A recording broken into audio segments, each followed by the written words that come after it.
Hey, good morning. Today is March 25th, 25, the regular meeting of the King County Board of Supervisors. Madam Clerk, please call the roll. Joe Nevs. Here. Richard Valley is absent. Doug Verboon, Rusty Robinson, Robert Thayer. Here.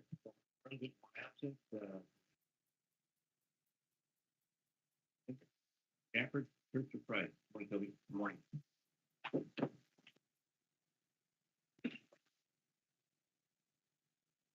you please pray with me? God, we are grateful for another day. Thank you for all the blessings that we have in this life. God, thank you for this community in which we live and the freedoms that we enjoy that we so often take for granted.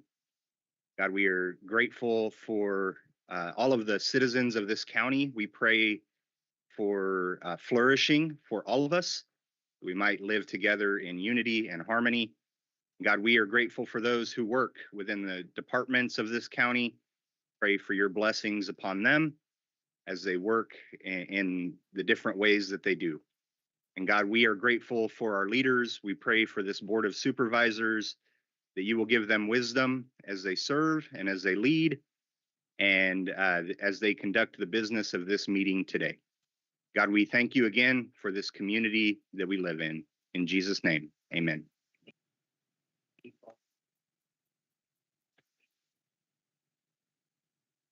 The flag of the United States of America, to the republic for which it stands, one nation, under God, indivisible, with liberty and justice for all.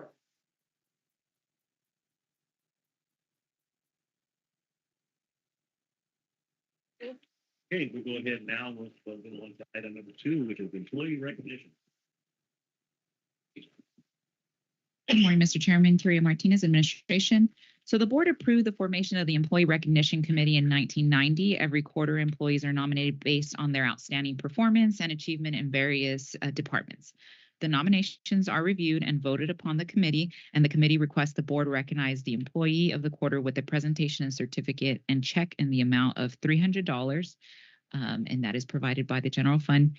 So at this time, I will actually ask Marie Waite to come up and speak on the employee of the quarter, who will be Kathleen Solis. Morning, Marie. Good morning. Marie Waite, Child Support Services Director. Kathy, come join us. Come closer. We're thrilled that Kathy Solis has been selected as the employee of the fourth quarter. Since joining our team at Kings County Child Support Services 16 years ago, Kathy has become a vital member of our case financial department. Her dedication, professionalism, and commitment to excellence make her an outstanding choice for this recognition. Over her years, she has consistently exceeded expectations and demonstrated qualities that set a standard for all employees. Her colleagues that nominated her will be sharing next. Andrea.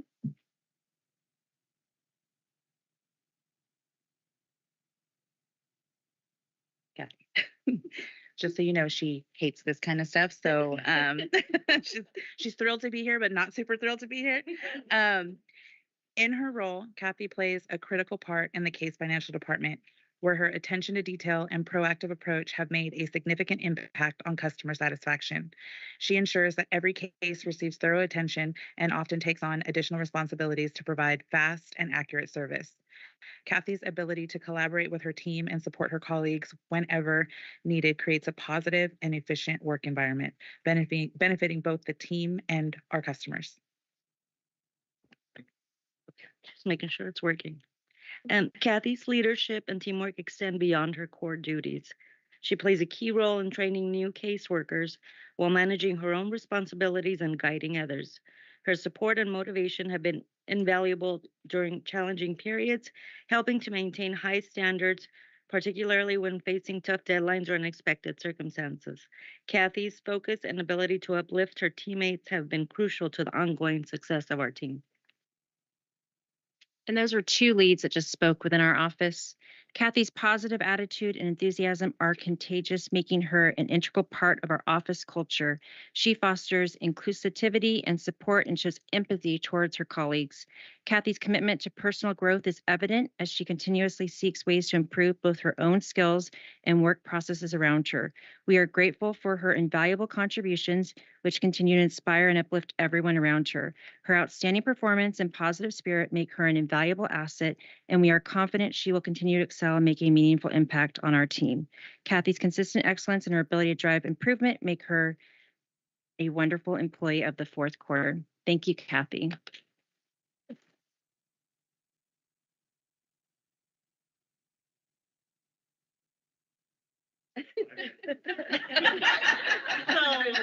I want to thank them.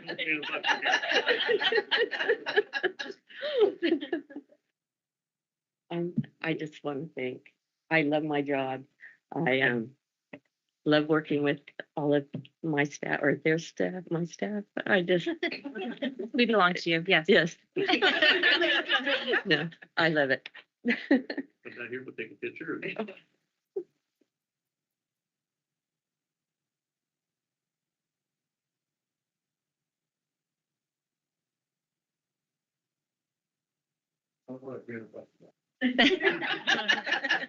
I'm gonna join Doug for the picture. Anybody else want to come down? She also has family.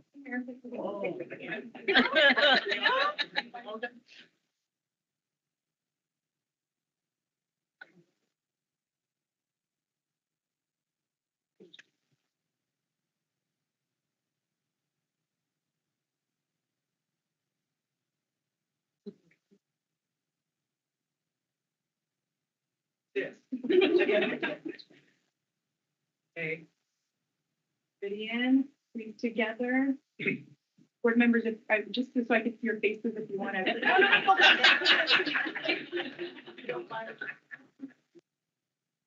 To Kings County.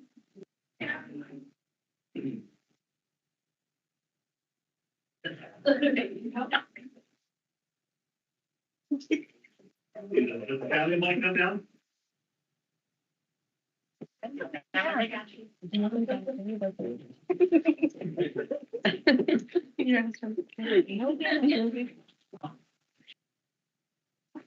have more pictures. Yeah. I'm gonna keep it.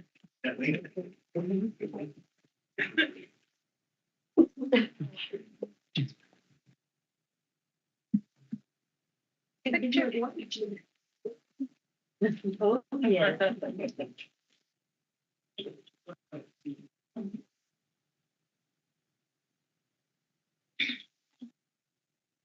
Good job.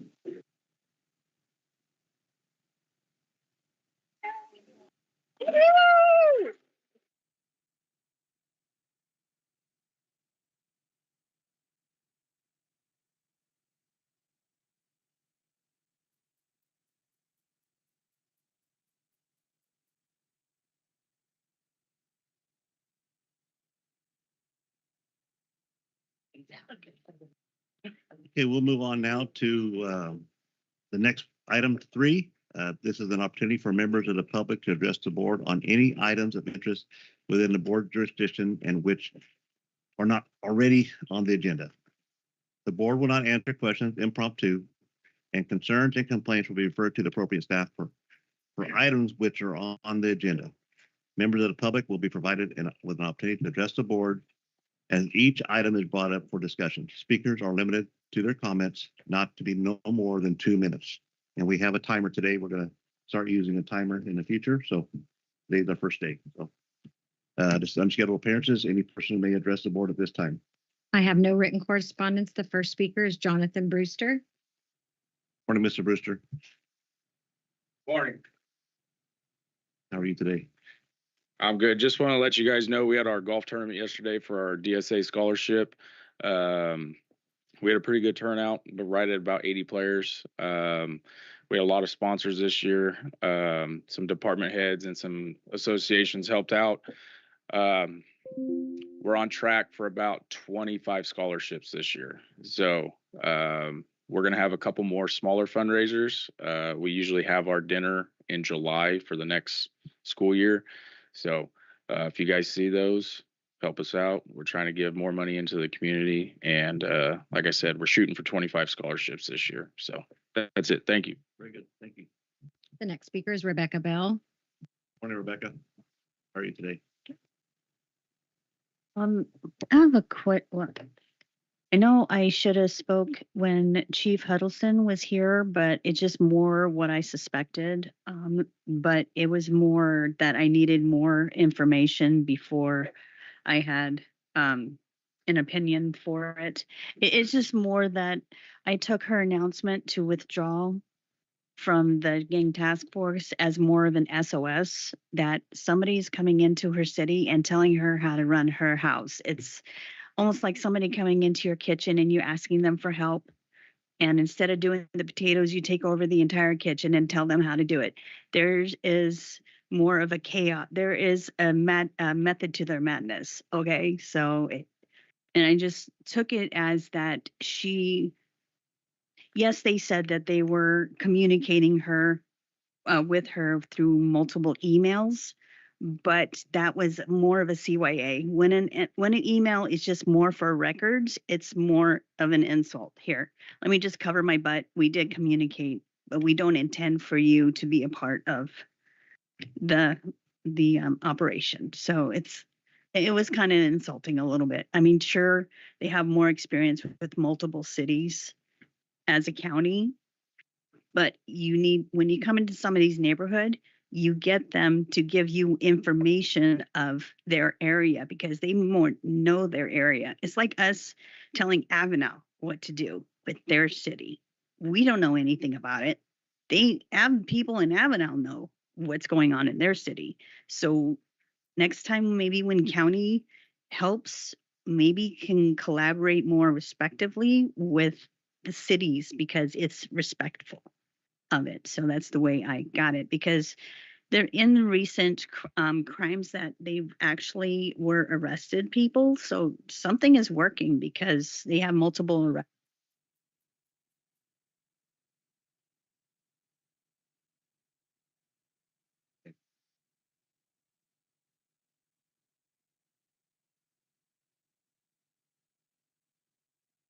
Thank you. That's all the unscheduled appearances that I'm aware of. We have no more unscheduled appearances. Anybody online would like to address the board? Seeing no hands raised, seeing no one in the audience, we'll move on to the next item, which is item 4, approval of minutes. Report out of closed session from the regular meeting from March 18th, 2025. Thank you, Mr. Chair. Closed session matters were pulled from the regular meeting agenda for March 18, 2025, so there's nothing to report. Okay, thank you. Item B, approval of the minutes from regular meeting, March 18th, 2025. Moved by Supervisor Robinson, second by Supervisor Thayer. Madam Clerk, please call the roll. Joe Nevs. Yes. Doug Verboon. Yes. Rusty Robinson. Yes. Robert Thayer. Yes. Okay, 4 in favor, 1 absent. Thank you very much. Consent calendar, all items listed on the consent calendar are considered to be routine and will be enacted by one motion.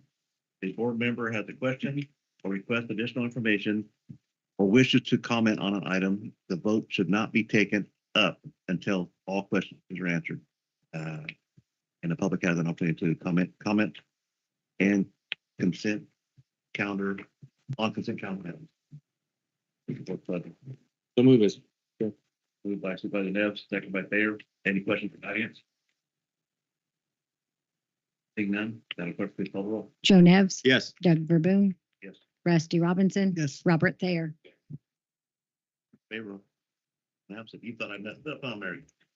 Yeah, I seen you moving your hand over there. All right, we're going to go to regular agenda items, and we have item number 6, and it is Human Resources. Carolyn Lee. Morning, Carolyn. Good morning, Chairman, members of the board. Carolyn Lease, Human Resources Director. I am here today to recommend that the board approve the retitled job specification updates for the general unit positions as indicated in Appendix A, and approve the reclassifications for general unit positions and applicable allocation changes as indicated in Appendix B, which was amended. The amended number 2 copy is before the Board of Supervisors. Appendix B should show the new ranges for all upward reclassifications. Additionally, S. Martinez should be an upward reclassification to a Department Technology Technician 2. And N. Castaneda, M. Jones, O. Ordonez, I. Perez, and M. Soto should be an upward reclassification to an Employment and Training Worker 2. Thank you to all the employees who reached out to inquire about the upward reclassifications that were recommended in salaries. That is how we caught that error. So I really appreciate them being mindful of what was being put online and getting into contact with us. I also recommend that the board approve the new job specifications for the job classifications noted in C through P as outlined in the agenda item. If the board would like me to read those into the record, please let me know. Please let me save my voice for the rest of the agenda if that's okay. And then also to authorize the Director of Human Resources to sign the side letter of agreement with the general membership. The proposed side letter extends the general unit agreement through June 30, 2026. The agreement provides for salaries to be updated in accordance with the salary and classification recommendations for the Coffin Associates classification and compensation study. I think everybody in here today will be very thankful that this is our last one for the KNA study. The salary adjustment recommendations vary based on classification. In addition to the KNA recommended adjustments, all classifications covered by this agreement will receive a 4.0 range, approximately 4% salary increase effective March 17, 2025. Also effective July 7, 2025, employees in classifications covered by this agreement shall receive a 1.0 range, approximately 1% salary increase. In addition to regular salaries, employees who have completed 10 years of continuous full-time service, 20,800 service hours, with the county will receive longevity pay in the amount of 3%. Employees who have completed 20 years of continuous full-time service, 41,600 service hours, with the county will receive longevity pay in the amount of 5%, and longevity pay is not compounded. County contributions for health insurance premiums were updated to reflect new employee-employer contribution rates effective March 17, 2025. Additionally, during the term of this agreement, any increase in the health insurance premium amounts will continue to be shared equally between employee and employer, with both the county and employee having equal percentage applied to their share.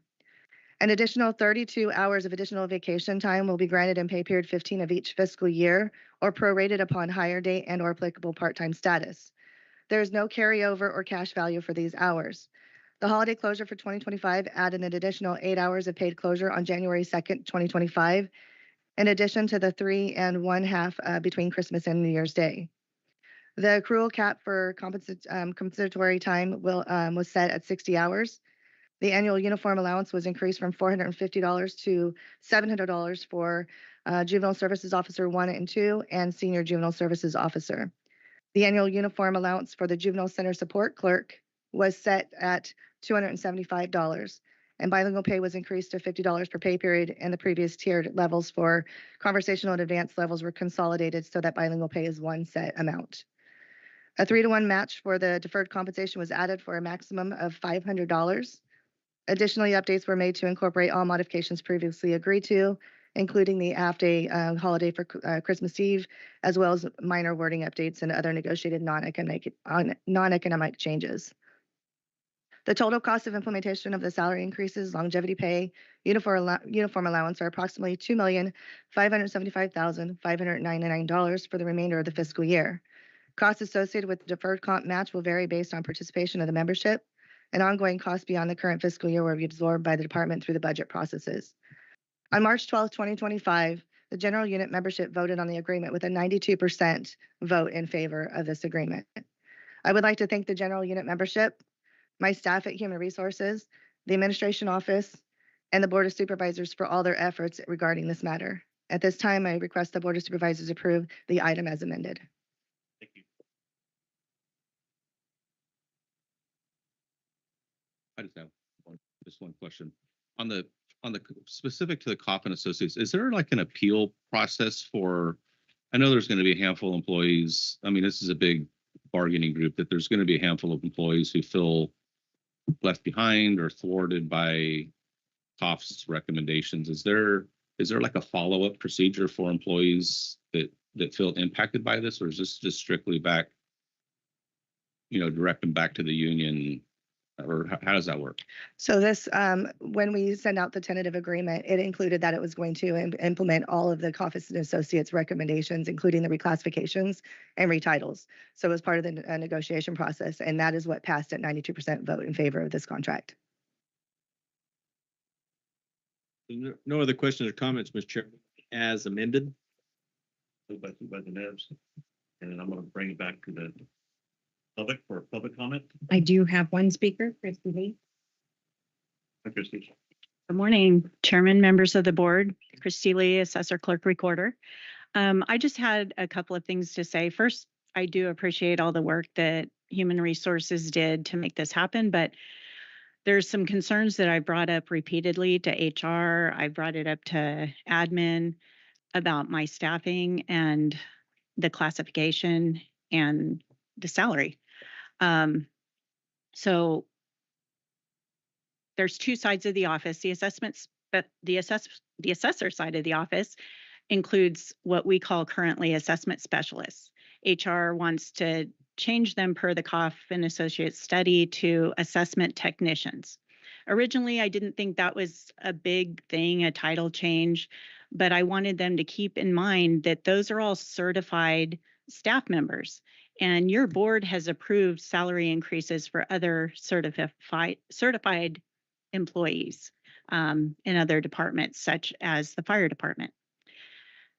These staff member, all of my staff members on the assessor side, except my mapper and my secretary, all have to be certified by the state of California. That means a test that's very difficult. And on top of that, they have to maintain continuing education every year. So they aren't just office assistants. They're highly trained individuals that make considerable decisions on exemptions of property and title transfers. And in doing so, that is decisions that affect the general fund and the money that comes into this county. So their jobs are very critical as far as what needs to be done. So the title classification, a name usually wouldn't be a thing to me, except that I feel that they're being put down to a level that's not what they actually are doing. Previously, your board had increased that particular job classification to receive a 10% increase when they first got that classification. And now they're basically being decreased. And then Mr. Chair, you're at over 2 minutes. Just wanted to let you know. Yeah, which is fine, but every other speaker gets the same amount of time. Okay, well, I can let it go at that, but I just wanted to put that on record. So. Okay, thank you very much. Any other comments from the public? Just one more. If I can, I guess that was kind of what my concern is that there's obviously we're going to have employees who are going to be impacted by this. And is there a process, or can there be a process to right these wrongs? At least, our own local arbitrator, somebody who can look at this and say, yes, you're right, we need to fix this, or no, we're not going to fix this. Yeah. I would like to go on record and just let the board know that we've spent over a year meeting with the union over this, the recommendations, and we have moved where we could. There was a lot of recommendations in the assessor's office where we did give positions that they didn't recommend. So they were removing a 3-level and consolidating it to a 1-2. We agreed to keep the 3-level in consideration of the fact that they have the technician or the certification. But all that information was reviewed by Coffin Associates. So as far as the appeal process, the review process, the agreement was ratified by the union. So at this point, we are moving forward with the K&A implementation. There are a couple of things that are still lying where we're still going to continue meeting with the general unit on not minor non-economic issues. But other than that, this is the ratified agreement. But there's always the process that if a department head would like us to review something in the future through the budget process, that's always an option too. Right. That would be a suggestion to clear that. And I understand, Carolyn, and thank you for your work on this. That this has been a long time coming. I just know that there's going to be employees who are going to call board members, they're going to call the CAO, that they're going to start making phone calls that feel that they've been left. And it's no no fault of your own. I know this has been a challenge, but just if they're listening to this online or they're going to watch this in another date, that there can be a process to, you know, at least through the budget process to get to their department head to try to rectify some of these. And typically, usually, in the past, I've been here for a long time. In the past, we used to let the union members or the stewards and stuff let the staff know what was changing in their classifications, and we stopped that. We let the union know about a year ago that we wouldn't send notices. So every single employee who's on the retitle and reclassification list has received a notice from our office already, and we've been filtering questions and comments and concerns.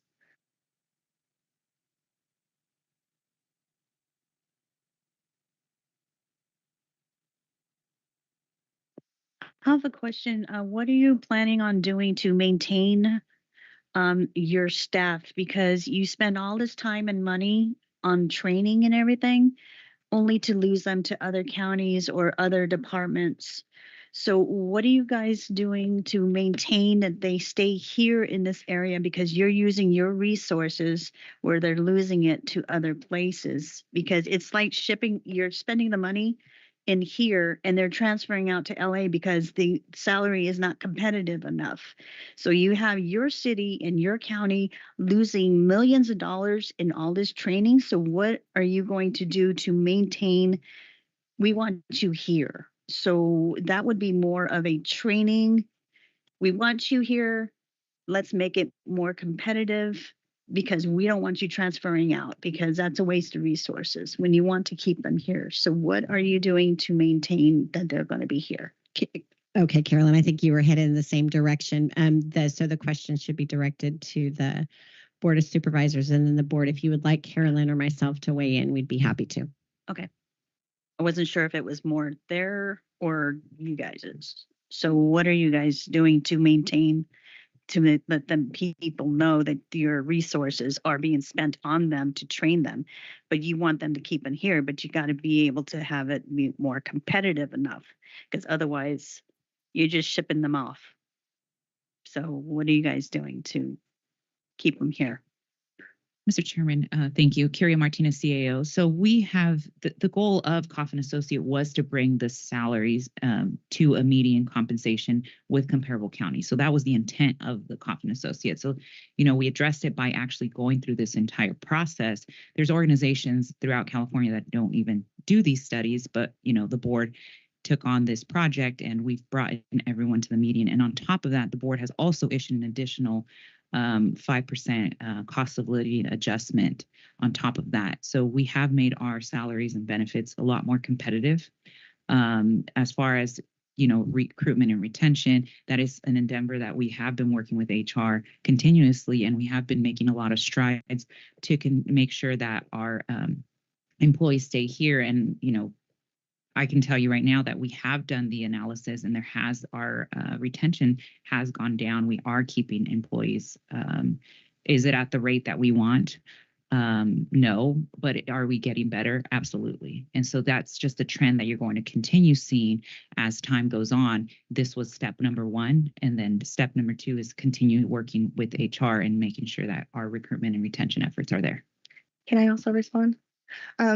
Carolyn again with HR. I just want to also point out that this contract goes well beyond just the benefits of the salaries. There's longevity pay, which is part of the whole recruitment and retention aspect.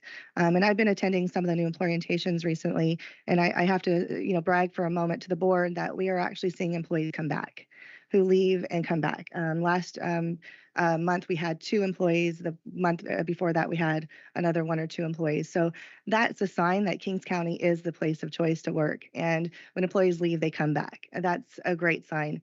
And we see a lot of new people who are coming into public service for the first time.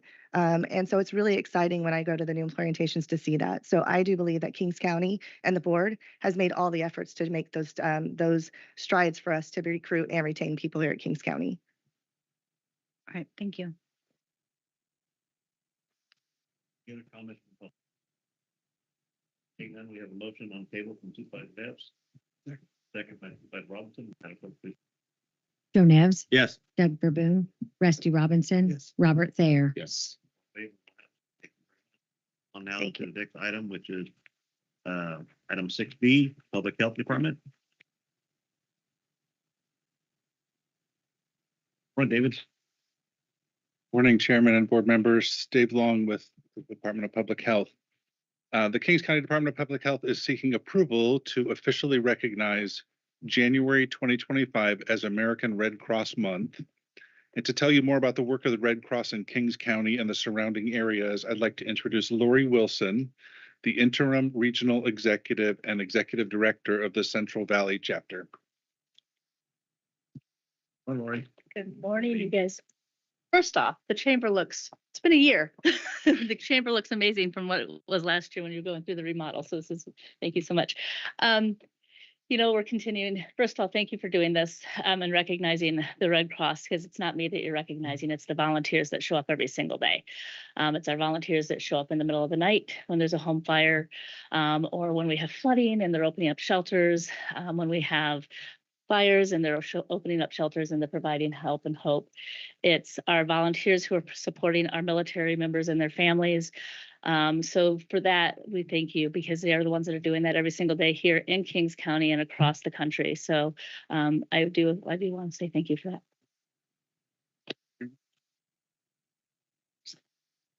Put it down, it's heavy. Since its founding in 1881, the American Red Cross has consistently provided essential aid to assist U.S. Armed Forces, their families, and disaster victims worldwide. The organization responds to emergencies every 8 minutes and provides more than 40% of America's donated blood and trains thousands in life-saving skills such as CPR and first aid. The commitment to reduce human suffering is guided by the principles of humanity, impartiality, and neutrality. By adopting this resolution, the Kings County recognizes the Red Cross's unwavering commitment to promoting compassionate assistance wherever needed. And your board is requested to adopt a resolution proclaiming the month of March 2025 as American Red Cross Month in Kings County. Got your resolution right here, printed up for you. Oh, wonderful. We'll down here, we'll take a picture. Yes. We have David with red.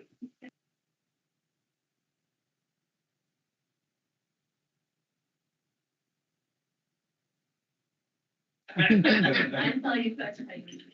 You noticed that, huh? Yeah, of course.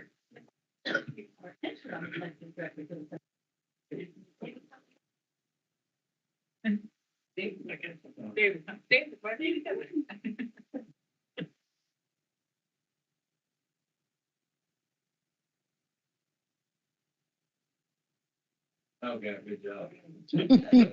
Yeah.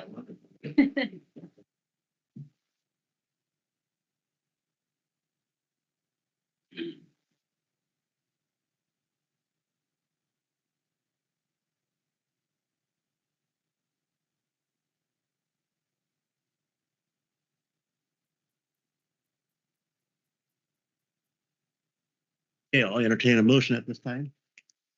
Moved by the Nev, second by Robinson. Madam Clerk, please call the roll. Joe Nevs. Yeah. Doug Verboon. Yes. Rusty Robinson. Yes. Robert Thayer. Yes. All in favor, one absent. Thank you again. Move on now to item 6C, administration. We have Michael. Morning, Michael. Good morning, Mr. Chairman, members of the board. My name is Michael Amin, Administrative Analyst with Administration Office. Before you this morning is a presentation from Kings County Office of Education, providing an update on the J.C. Montgomery Golden State Bathaway program.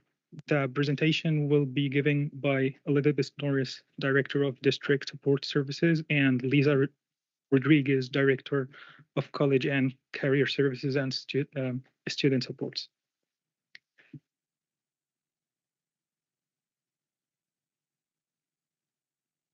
Good morning. Good morning. Thank you so much for having us here today. We appreciate your time and the relationship between the County of Kings, Kings County Probation, and our juvenile court school, J.C. Montgomery. As part of my role as Director of District Support Services, I oversee alternative education, and formerly I was principal at J.C. Montgomery School. And Lisa Rodriguez oversees all of our career technical education programs for Kings County Office of Education. Next slide, please. While we're here today to specifically discuss the recently awarded Golden State Pathways Grant, we wanted to begin with a quick overview of JC Montgomery. Our school provides education to students from across Kings County who are currently detained in the Kings Juvenile Facility in the new branch. We support primarily high school students and occasionally have middle school students as well. We provide high school coursework that allows all students to access A through G coursework to allow those students to enroll at a UC or CSU college after graduation if they wish to do so. These courses are provided through in-person instruction, online courses, and various credit recovery opportunities for students who are behind on earning credits. We also provide dual enrollment for high school students through a partnership with Lemoore College's Rising Scholars Program. We have been accredited by the Western Association of Schools and Colleges, which demonstrates that our program provides high-level learning opportunities for our students. And we were recently awarded a Golden Bell Award by the California School Boards Association. Services provided by the school include special education support, educationally related mental health support, and support transitioning into and out of the facility. We currently have one fully articulated career technical education pathway in digital communications, which falls under the arts, media, and entertainment sector.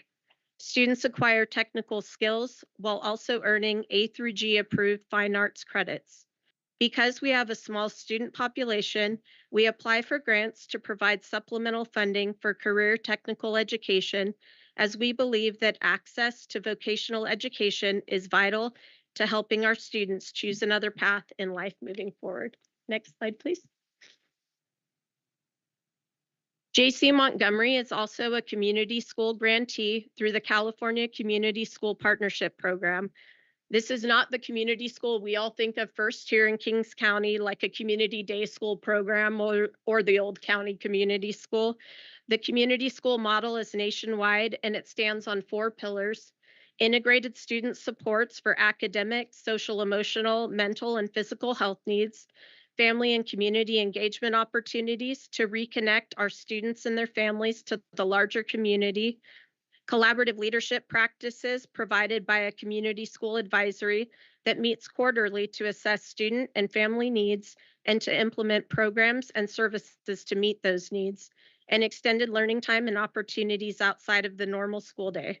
These opportunities are planned collaboratively with the Kings County Probation Department and include a recently established aerobic conditioning program coached by Bobby Peters after school and an upcoming career day tied to probation programming goals.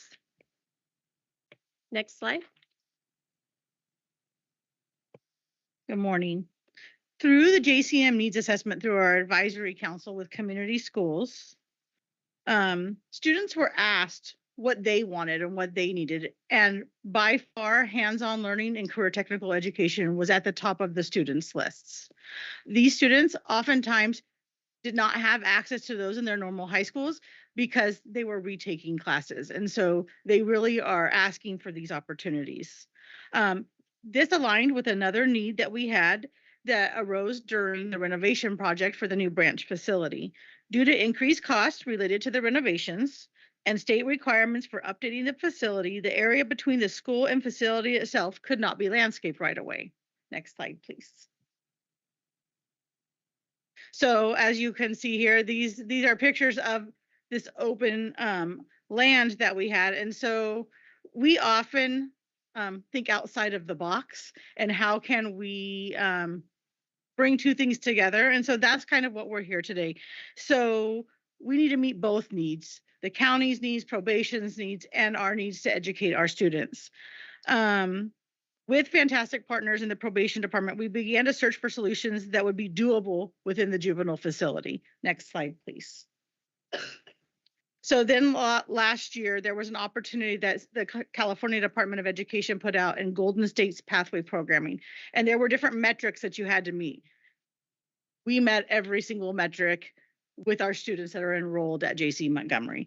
And so what we did was thought, you know, our land here, we have a very strong agricultural background in Kings County, and that aligns with all of our high schools in Kings County. So they could be taking something in our facility while they're enrolled with us, but then reintegrate into the high schools in our county and in those same type of courses. Next slide, please. So we wrote our grant application with a vision specific to what we know works within the California Department of Education expectation. But we also know that in order to get from a vision to a plan that works for Kings County, for the probation department, the public works department, and any other entities involved, we have to really recognize that there's some question marks as to what is possible within that vision, and are fully aware of and willing to adapt and refine over time in partnership with the larger community. We're flexible. We're excited to partner to make vocational education and work-based learning a possibility. But as a starting point to that discussion, we would like to share our initial vision with you all. Next slide, please. Our overall vision for using this funding, as you can see up on the screen, would allow us to meet the needs of our students and to provide a space for students to learn and grow in their rehabilitation so that hopefully they exit the facility one day with viable career skills, a strong work ethic, and a dedication to changing their lives for the better for themselves and the larger community. Next slide, please.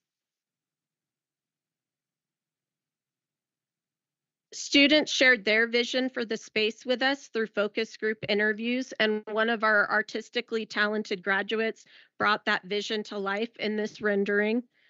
Off to the right and left sides, you can see two of the areas that are currently question marks. They're areas that provide drainage for water runoff, and it's unknown if that area can be adapted for use, but they did have ideas if that space became usable. Students would also like to see a green area where they can do physical activities, an area to grow fresh fruit, and they would like a space to be able to spend time with their families during visitation and for general recreation. They know the Central Valley well, so that they also suggested a shade cover for when it's hot outside. And you can also see that climate resilient plants are part of the design, using climate resilient practices as part of the learning students would receive through environmental agriculture classwork. Next slide, please. We have been able to use one existing space to develop an area for students to grow vegetables. In the former facility, students were growing plants and seeds using grow lights and shelves within the classroom. The plants were going to be put into that existing vegetable garden. So when we moved, we worked with the probation department to vet and order raised beds and a small portable temporary greenhouse so the plants could be transplanted. Probation is working in partnership with Public Works to follow the county process to develop a proposal for fencing the area off so that it can be sent out for bids. At that time, we'll look to add a shed to store the tools the students use so they're securely locked away and that vegetable garden is inaccessible at all times. Next slide, please.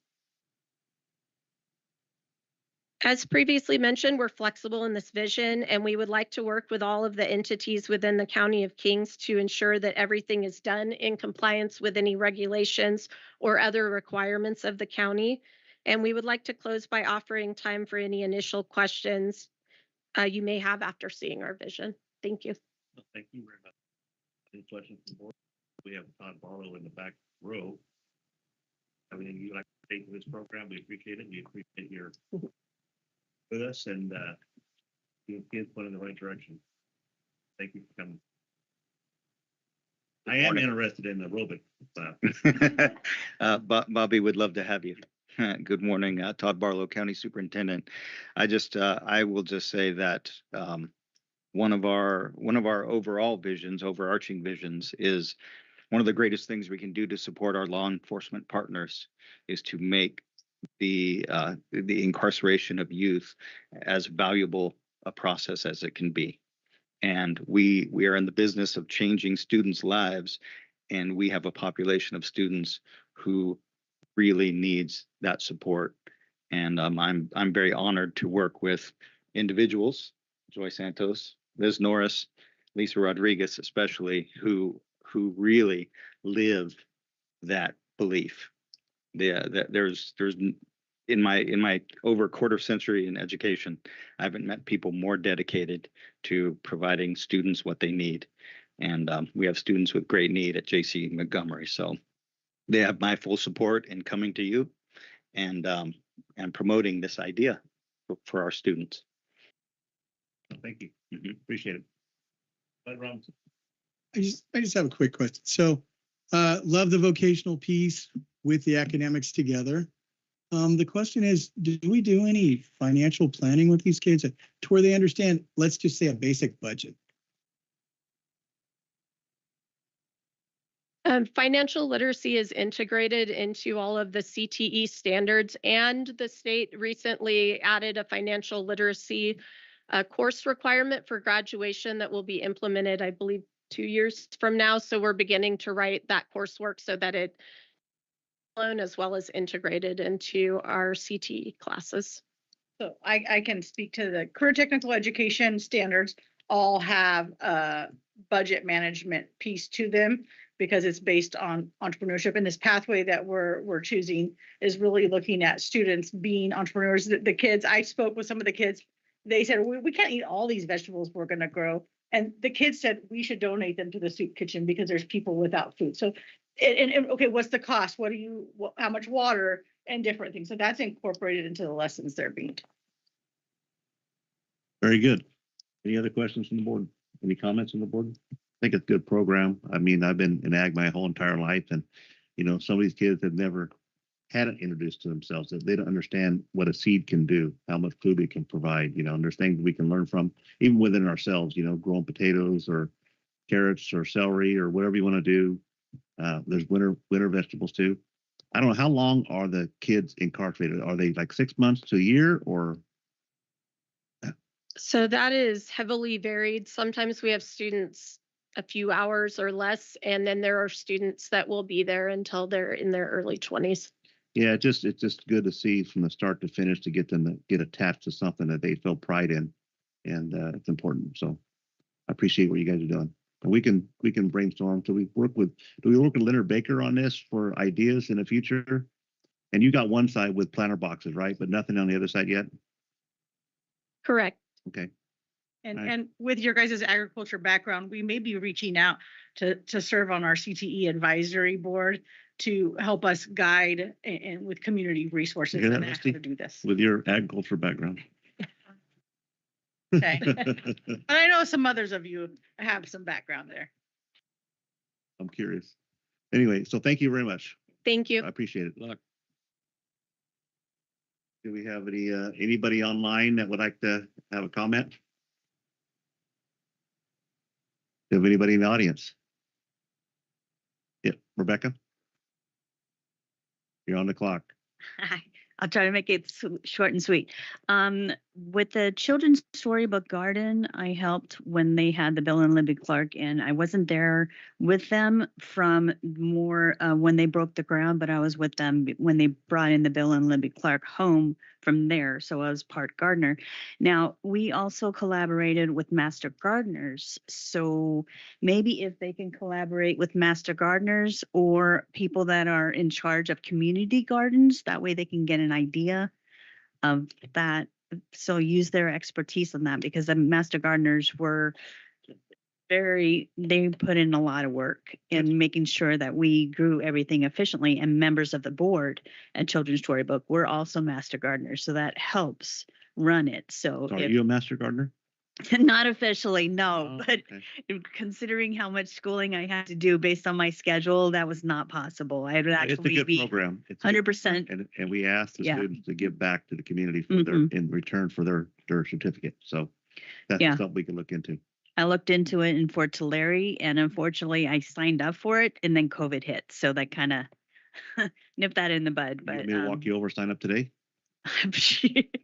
I would have to 100% retire from everything, from all my volunteering, in order to do that class. But otherwise, I would do it. But if they can collaborate with Master Gardeners, that way to get some ideas. So, I mean, I grew up in this town, kind of know certain people, so kind of direct people where maybe they can go. So, but Thank you very much. Do we have any other comments from the public? I'll bring it back to the board for direction. Is this information only? Information only. Okay, well, thank you. Look forward to working with you in the future. Appreciate your time. Thank you for coming, Mr. Barlow. We'll go ahead now to item D, administration. Curia Martinez. Morning, Curia. Good morning, Curia Martinez, CAO. So this morning before your board, I have an item to restore some job classifications. So the assistant CAO, assistant county administrative officer, was removed in this recent salary resolution. This request is to bring the classification back and to allocate the positions in administration. There's a few reasons for this request, and I will go through it. The assistant CAOs provide highly complex support to myself, the CAO, in the development and implementation of countywide goals, objectives, policies, and work standards. The principal duties of our administration office is to include the overseeing of all policies, regulations set by the board, long-term planning, intergovernmental relations, recommending and implementing the county's annual budget, advocating on the board's legislative platform, evaluating county operations for effective and efficient service delivery. Administration also handles contract negotiations and oversees the preparation of the weekly board meeting agenda. In recent years, administration role in managing countywide initiatives has grown, creating the need for an assistant CAO. There's a couple reasons for the request, and I will go through them. So the UC Cooperative Extension Division, operating under an MOU with the county, has recently undergone some restructuring. So the county director now oversees 3 counties, including Kings, but the staff also still remains county employees.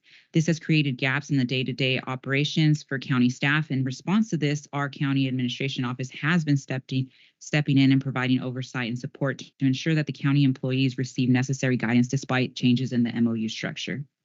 Minor Advocacy Division oversees programs related to legal representation of minors, while a deputy CAO currently provides the oversight and policy direction. The assistant CAO will ensure the effective program management and coordination of services for minors. Previously, the responsibility was held by an assistant CAO. The Risk Division manages all employee safety and county insurance programs. I think sometimes there's a misconception that's in HR, but it actually lies within the risk management. This includes medical, dental, vision, and wellness programs, and also the compliance of safety regulations of OSHA. This division lives within administration office and it oversees various insurance programs and coverage on liability, medical malpractice, workers' compensation. Any kind of legal suits against the county falls within administration. The Indigent Defense Services. So the assistant CAO will manage the 23 contracts for indigent defense services, ensuring that the contracted attorneys will provide high legal representation and compliance with contractual obligations, as the county does not have a public defender's office. All functions of the public defender's office, the logistics, the mails, the phone lines, that's all administered through the administration office. A few years ago in 2023, it was recommended by the State Office of Public Defenders to actually open an Office of Public Defender. At that time, we did not go to stand up a public defender's office. However, we did revamp the contracts, and with even more oversight, we plan to execute the efficiencies of that division without standing the public defender's office. This assignment will be under the purview of an assistant CAO. Capital projects. So the assistant CAOs will oversee county capital projects. We have done it previously. This new endeavor would be officially, as administration has always played a crucial role in large capital projects within the jails, the juvenile hall. It was always a collaboration, but this will be a little bit more in oversight. And now administration also oversees the budget and creates that for long range planning. Public information officer role. So the assistant CAO will serve as a primary liaison between county government and external stakeholders, including the public and media. Following the expiration of the current PIO contract set to expire in April of 2023, one assistant CAO will assume this role, handling all communication strategies, press release, social media, public presentation. We have gone live now on social media since 2023 when I took over as the CAO, and now we produce a monthly newsletter. All those functions currently are contracted out. That will be rolled back in-house to county administration. Assistant CAOs will also step in department heads for county department experiencing leadership vacancies, providing guidance and ensuring operational continuity at the Board of Supervisors' discretion. In the absence of a CAO, They will act as authority for the CAO, representing myself in board meetings with community groups and other stakeholders. So staffing history and adjustment. So over the past decade, administration, I've been in this office for 8 years now, has maintained a staff of 7 full-time equivalent positions. In fiscal year 1920, we tried to do some endeavors and try to be creative on absorbing new tasks. And at that time, we tried to add like a water natural resources position, but then it was eliminated. Then in 22-23, we expanded by adding a public information officer and a grant writer. These positions were never filled, and 2 deputy CAOs were added, and the assistant CAO was eliminated to improve flexibility and oversight and allowing us to do more with the same classifications that already exist. Additionally, a homeless coordinator position was proposed, but instead we are absorbing that role through administrative analyst. Currently, the deputy CAO position has not been filled and remains vacant. The cost for this is will be, and it will all depend on where the incumbent would lie. Monthly, it would be about $12,000 to $17,000 monthly, depending again where they fall within the band. This cost will be offset by deletion of a deputy CAO, which is approximately $200,000 annually for the remainder of the year.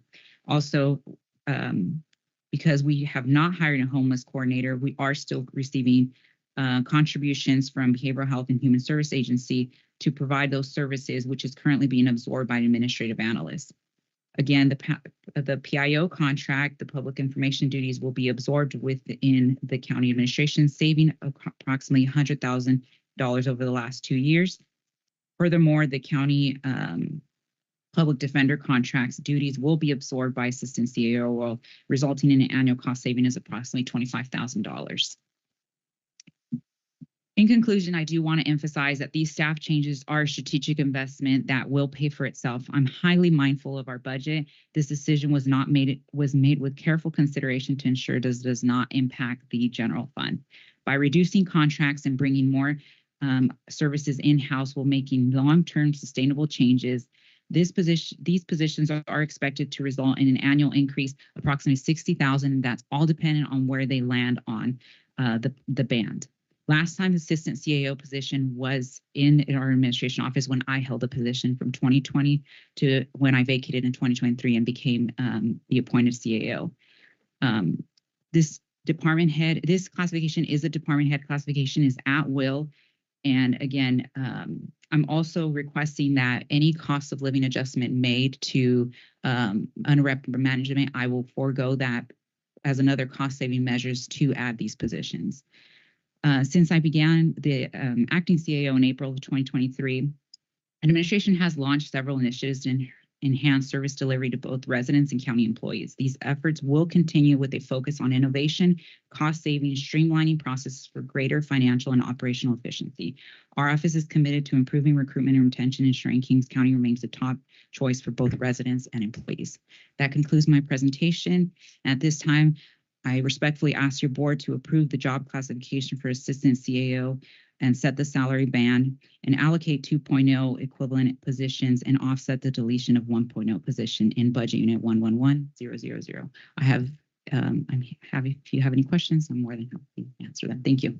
Thank you. Any questions from the board? Any comments?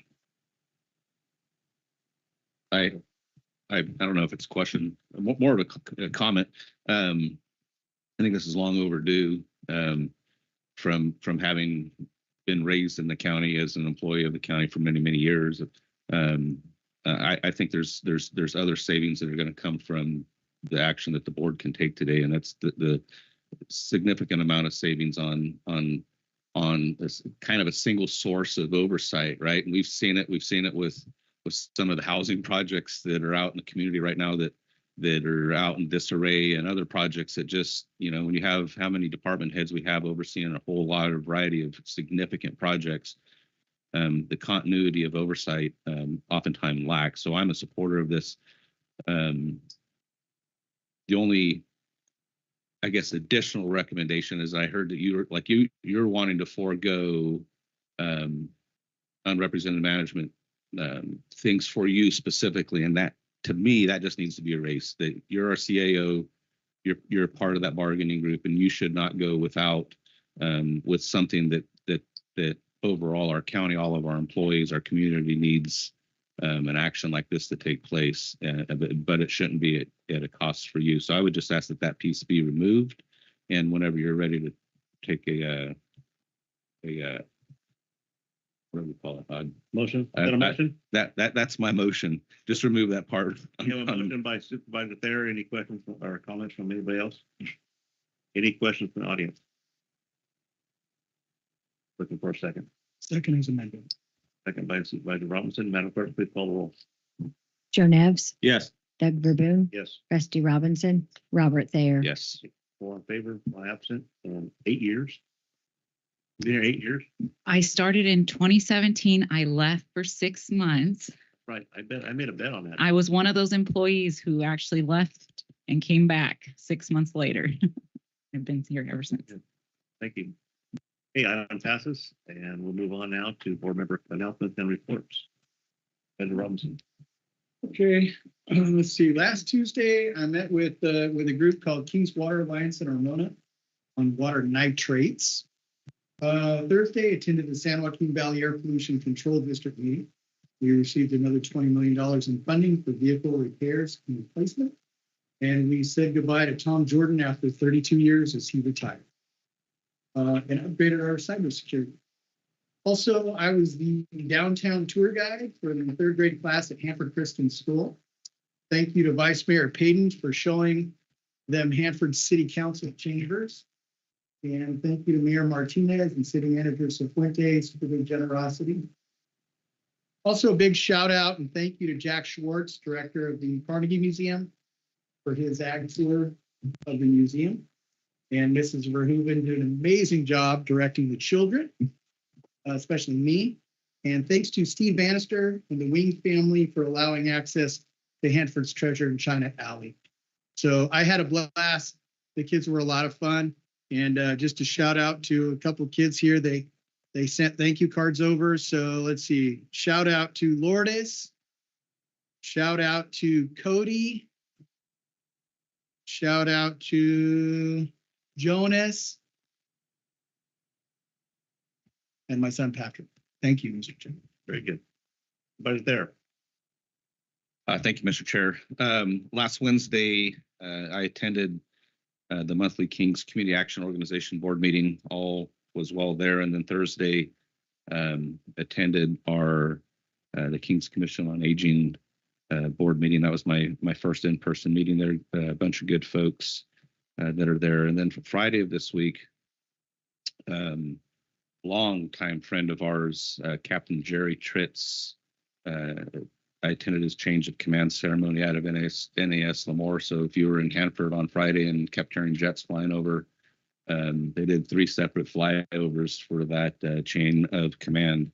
I attended Jerry's change of command when he was the assistant CAG or the XO CAG, whatever that position is, and became the CAG. And then this year, as Jerry is wrapping up a 30-year naval career, other friends of ours, Captain William Bill Frank and his beautiful family assumed command over CAG 9. A lot of pomp and circumstances, very emotional ceremony to watch his family go through this. Also had the distinct pleasure to meet Rear Admiral Aiden Cruz. Can't say that I've ever met an admiral before, but that gentleman was a very impressive background of military strength for this nation, and to be a part of it out there and to watch the war fighters and the security of our country lie right out here in NAS Lemoore. Also want to shout out to Jerry's acknowledgement of his wonderful wife, Kim, and his daughters, Anna, Catherine, and Natalie, that they too made a significant sacrifice for this country. In fact, we all learned that Kim, his wife, has lived in the city of Hanford for 5 years longer than Jerry, which just shows you that for five of those years, he was out on service, out on tour somewhere in the world. Moving on from that, my wife and I were blessed this weekend. We had all 3 of our adult kids and our 1 grandchild home this weekend for a family wedding. And then last night I attended a Sons of Liberty meeting, myself, a couple members of city council, a couple of, a planning commissioner, and Parks Director gave updates on just general things occurring in the county and city and whatnot. That's all I have, Mr. Chair. Thank you. Supervisor Neves. Thank you, Mr. Chair. March 20th, the Calviva Finance meeting took place in Fresno. All of the financial statements. We're also discussing the 2025-26 fiscal year budget. The committee approved the proposed budget, but we realized with the May revise coming in from the state, there may need some more adjustments before it goes before the commission in June. The Calviva Commission also had a meeting. All the reports were reviewed and approved and moving forward. The next meeting will be May 15th. South Fork Kings also had a meeting on the 20th. All the reports were reviewed. Financial statements are in a new format, taking up QuickBooks as a financial tool. Also, the contract with MLJ, the environmental group for water well registrations. And in fact, there will be another outreach event tomorrow at West Hills Lemoore College. That contract also supports mapping tools, Land IQ integration, and various parts of the GSA. The South Fork Kings also, there is discussion about amending the Joint Powers Agreement to add 2 more directors. I've given County Council that request and talk up some of that. The board is currently made up of public agency members and currently would like to add 2 more directors to be able to represent the 65,875 acre district. On Saturday, Kathy and I participated in the 4-H Food Olympics and Presentation Day in Corcoran. The event was held at 315 Studio on Corcoran High School campus and was pretty well attended. A lot of activities going on. There have been some years that have had more participation, but it was still a very nice event on Saturday. On Monday, the regular meeting of the Remote Access Network and Cal ID committee meeting met. The maintenance agreements were reviewed and approved, and will be coming to this board in the near future to be able to be part of the budget. As well as the budgets were also presented and approved and be forwarded to come up to this board for ratification. And then yesterday, the Kings County Behavioral Health Board unfortunately was not able to meet quorum. So we'll continue to work. There are some members that are applications for membership, and hopefully they'll be put into the system soon. There was a presentation by Turn, the Behavioral Health Services and how they improve lives. The office is located at 213 Center Street in Hanford.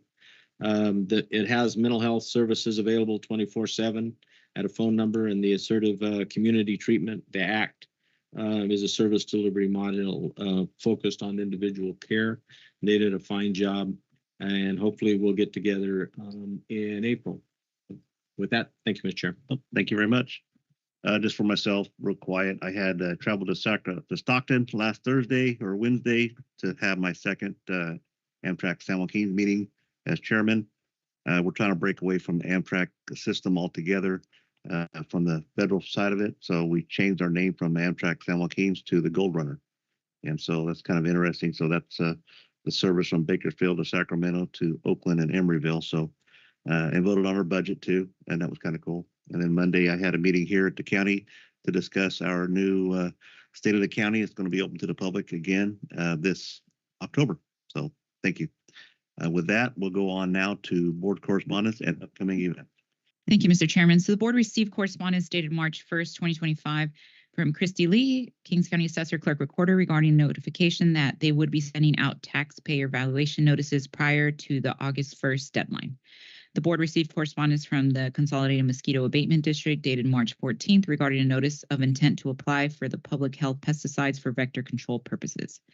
Lastly, the board received correspondence from the U.S. District Court Eastern District dated March 6th regarding a notice of electronic filing in Federal Agricultural Mortgage Corporation versus Assemi Brothers LLC. For upcoming events, Kings County Behavioral Health will host its Veterans Support Group tonight, March 25th, 5:30 to 7:30 at the Veterans Memorial Hall in Hanford. Kings County Behavioral Health will host its mental health family support group next Tuesday, April 1st, 5:30 to 7:30 here on campus. And lastly, Behavioral Health will host its Survivor of Suicide support group next Wednesday, April 2nd from 5:30 to 7:30 again here on campus. For upcoming agenda items, we do have a light agenda for April 1st. Administration has 2 items. We will be doing an appointment from some advisory committee, a resolution for regional broadband efforts, appointment for child abuse prevention coordinating council.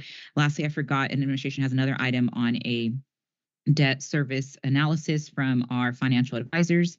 CDA will have 1 item regarding partial recession on some contract entering into the Williamson Act. Fire has 1 item on a subscription of emergency software management, and health has 1 item on resolution recognizing National Public Health Week, April 7th through the 13th. That concludes my report. Thank you. Thank you very much. One thing I need to add is on Friday, I had a meeting in my office with the director of AT&T and talking about what to expect with our broadband layout in Kettleman City starting in about 6 weeks with applying for permits. So it's about, not sure how much they have, $12 million, but they're going to put the fiber to the homes in Kettleman City, and then Comcast will do it in the Highland District, Avenel, and near the Tachi Palace. So looking forward to that. Probably a busy couple years when it comes to broadband here in our community. Right now, we're going to go to closed session as outlined by council. Thank you, Mr. Chair. So closed session is conference with labor negotiators, Government Code Section 54957.6. Negotiators, Kyria Martinez, Carolyn Lease, Jay Johnson of Liebert Cassidy Whitmore, General Unit, CLOSIA, Supervisors Unit, CLOSIA, Blue Collar, SEIU, Detentions Deputies Association, Firefighters Association, Deputy Sheriffs Association, Probation Officers Association, Prosecutors Association, and unrepresented management. And I'll turn it back over to the chair for any public comment. Okay, thank you very much. Do we have any public comments today? Okay, we'll go ahead and we'll adjourn till April 1st, 2025, 9 a.m. And we'll be back here at 11 o'clock for the In-Home Supportive Services Public Authority regular meeting. Thank you very much.